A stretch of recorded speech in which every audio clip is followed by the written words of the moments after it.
Kim Kardashian offered her perspective on cancel culture and how Shush has both been a victim of it and used it as a tool to learn and grow as a businesswoman and human being.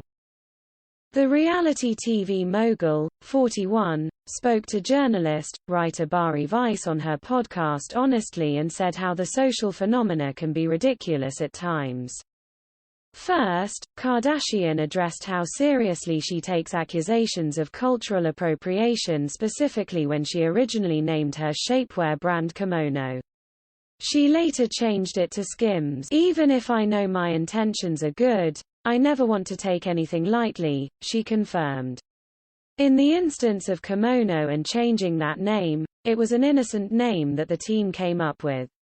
But when I got a letter from the Japanese officials, I took it extremely seriously.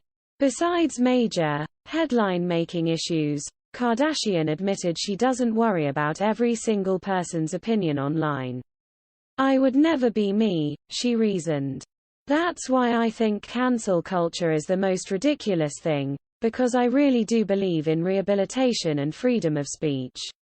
I've never really been into cancel culture. I believe that if we cancel someone for something that they had done or said in their past, then we're not inviting them into the conversation to really understand, she explained. It depends on the situation. You might not care if it's absolutely ridiculous. But it's a fine line. It's what you were asking in the original question. When do you let something go? And when do you have thick skin and not care what people... The more that I don't care about fame, the less I care to correct people. I don't really care what people think about me, but there's some times where I say, okay, I completely understand how you would feel like this is disrespectful, and I will absolutely change this. I always own up to the mistakes that I make and I try not to make them again. That's just how I live my life. But I think if you don't have these conversations with people, how are they ever going to change? The conversation then shifted to her ex Kanye West's choice to wear a MAGA hat during a performance on Saturday Night Live in 2018. I was very nervous. I didn't want him to wear the red hat. I'm not really a rule breaker, she said. I remember other people were around and it became a thing where he wasn't going to go on because he wanted to be who he is. I'm very neutral, but that night I was very forceful with him, and argued with him like, you have to take that hat off. And now looking back, I think, why should he take that off if that's what he believes in? Why can't he wear that on TV?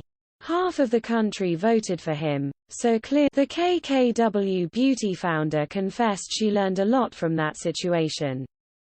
No matter what, it taught me to be a little bit more empathetic for people that just want to do what they want to do, freedom of speech. And if you want to wear the hat, wear the hat. I respect the fact that he knew exactly what he believed in and always stood by that, she recalled.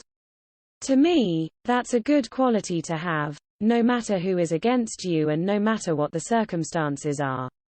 I think that it's just admirable and it's just a really cool quality. Even if it's not what I agree with, or even if I would have done it differently. The rapper and Kardashian split in February 2021 and share 4 children together.